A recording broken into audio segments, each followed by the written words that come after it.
భవిష్యత్ గ్యారంటీ ప్రోగ్రాంలో door to door తిరగడం జరిగింది. ఇప్పటికే దాదాపు ఒక 50 ఇళ్ళ వరకు యాక్చువల్గా కవర్ చేయడం జరిగింది. అయితే ఎక్కడికి పోయినా ఆదరణ అనూహ్యంగా ఉంది. అంటే వాళ్ళు ఒకటే చెప్తున్నారు, ఈ యొక్క డెవలప్మెంట్ ఏదైతే తెలుగుదేశం ప్రభుత్వం 2014 నుంచి 19 దాకా ఏదైతే చేసిందో, ఈ రోడ్లు కావచ్చు, మనం నిలబడి ఉండే road end to end road, అంతకుముందు ఇలా ఉండేవి కాదు. End to end road high స్టాండర్డ్కి వేసాము.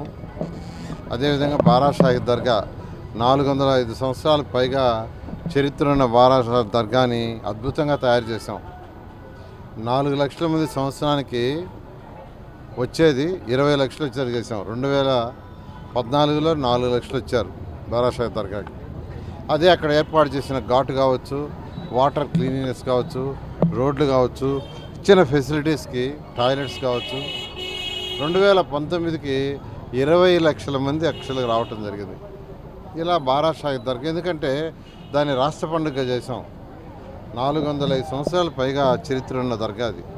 అలాంటిది యాక్చువల్గా తెలుగుదేశం ప్రభుత్వంలో జరిగింది. అదేవిధంగా మీకు అందరికీ తెలుసు, మటన్ మార్కెట్ అది ఘోరంగా ఉండింది. ఇమ్మీడియట్గా దాన్ని అప్పటికప్పుడు అధికారులు చెప్పి బ్రహ్మాండంగా తయారు చేసాం.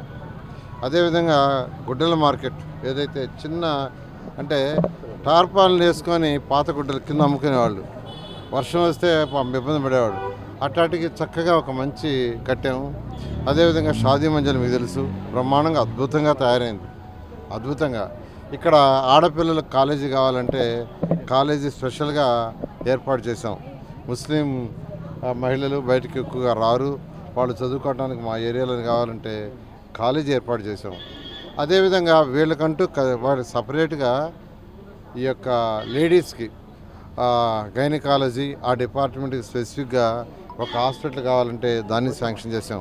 గోషామాల్ అంటారు, దాన్ని శాంక్షన్ చేసాం. ఇట్లా అనేక కార్యక్రమాలు డెవలప్ చేసాం. అసలు ప్రభుత్వం ఇంకొద్ది రోజులుంటే అండర్గ్రౌండ్ సివరేజ్ కనెక్షన్ ఇచ్చేస్తాం. ఈ దోమల బెడద పోవాలంటే ఒకటే మార్గం, మనం మందు కొట్టినా ఏం కొట్టినా పోవు. అండర్గ్రౌండ్ సివరేజ్ చేసేసి దానికి కనెక్షన్స్ ఇచ్చేయాల. అండర్గ్రౌండ్ పైప్ లైన్లు వేసాం, అది కనెక్షన్ ఒకటి ఆగిపోయింది. 550 కోట్లతో తెచ్చిన ప్రాజెక్టు. చాలా మందికి అర్థం కావట్లా, భూమి లోపల పైపులు వేసిండేది దేనికో వాటర్ లైన్స్ ఏది అనుకుంటున్నారు. కాదు, భూమి లోపల పెద్ద పెద్ద పైప్ లైన్లు వేసిండేది మీ ఇళ్లలో నుంచి వచ్చే బాత్రూమ్ నుంచి వచ్చే వాటర్ కానీ, టాయిలెట్స్ నుంచి వచ్చే వాటర్ కానీ, లేదా కిచెన్ వంటగదిలో నుంచి వచ్చే నీళ్ళు కానీ, ఇవన్నీ మీ ఇంటి నుంచి కనెక్షన్ ఇవ్వాలి. మేము కనెక్షన్ ఇస్తే ఆ భూమి లోపల వెళ్ళిపోయి ఎక్కడో దూరంగా పోయి అక్కడ పోతుంది, అక్కడ మళ్ళీ దాన్ని ట్రీట్ చేసి బయటకు వెళ్తారు. అలాంటి సిస్టము మొత్తం అయిపోయింది. ఒక్క కనెక్షన్ లేకపోతే ఒక్కటే ఆగిపోయింది. అది వాళ్ళు చేసేసి ఉండొచ్చు, కానీ ఎందుకో వైఎస్ఆర్సీపీ చేయలేరు. అది కానీ చేస్తుంటే దోమల్లే నగరం అయిపోయేది. ఎందుకంటే ఇప్పుడు మనకు యాక్చువల్గా ఏదైతే డ్రైన్స్ ఉన్నాయో, ఆ డ్రైన్స్లోకి నీళ్ళు ఎక్కడి నుంచి వస్తున్నాయి? మన బాత్రూంలో నుంచి, మన టాయిలెట్లో నుంచి, మన కిచెన్లో నుంచి. అవన్నీ డైరెక్ట్గా భూమి లోపలికి ఇచ్చేస్తే ఇంకా ఫస్ట్ ప్రయారిటీ అదే. అదేవిధంగా ఏదైతే సంగం బ్యారేజ్ నుంచి 550 కోట్లతో వాటర్ పైప్ లైన్ తీసుకొచ్చాం, అది కూడా అంతా అయిపోయింది. అది కానీ కంప్లీట్ చేస్తే ఇప్పుడు ఏదైతే ఇక్కడ ఉన్న నాయకులు చెప్పారో, ఇది సిలుం బట్టి నీళ్లు నల్లగా వస్తున్నాయంటే అది ఉండదు. ఎందుకంటే ఇప్పుడు వేసిన పైపులు ఇప్పుడు 30-40 సంవత్సరాల క్రితమే అవన్నీ తుప్పు పట్టిపోయినాయి. దాని లోపల యాక్చువల్గా వాటర్ ఫ్లో అవటం వల్ల అది ఎంత వస్తుంది. అందుకనే మొత్తం పైప్ లైన్లు మార్చే విధంగా 550 కోట్లతో చేసాం. రాబోయే 30 సంవత్సరాల్లో నెల్లూరు పాపులేషన్ ఎంత పెరిగినా సరిపోయే విధంగా.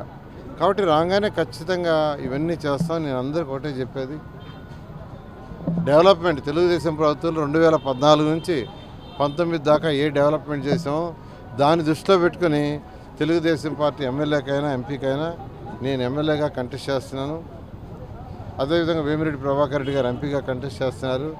అత్యధిక మెజారిటీతో గెలిపించండి. నెల్లూరుని చక్కటి సిటీ వేసిన ఎండ్ టు ఎండ్ రోడ్స్, ఎందుకంటే దుమ్ము లేకుండా ఉండటం కోసం.